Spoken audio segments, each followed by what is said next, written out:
আসসালামু আলাইকুম ভিউয়ার্স, সবাই কেমন আছেন? আমি আজকে এখানে মিষ্টি কুমড়া আর চিংড়ি রেসিপিটা করতেছি। এখানে মিষ্টি কুমড়া আর চিংড়িটা কষিয়ে নিচ্ছি, আর এপাশে আমি ভাত বসিয়ে দিয়েছি। ভাতটা বলক চলে আসছে। মিষ্টি কুমড়াটা কষিয়ে পানি দিয়ে দিলাম, এরপরে ধনিয়া পাতা দিয়ে দিয়েছি। এটা একবারে চচ্চড়ি করবো। আর এটাকে আমি কই মাছ ফ্রাই করতে দিয়েছি। মিষ্টি কুমড়াটা হয়ে আসছে। এখানে মাছ ফুলকপির জন্য মশলা কষিয়ে নিচ্ছি। এখন ফুলকপিগুলো দিয়ে দেব। ফুলকপিটা ভালো করে কষিয়ে পানি দিয়ে দেব।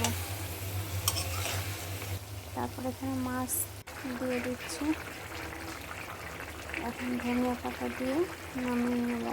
এটা অনেক টেস্ট ছিল। ধন্যবাদ সবাইকে।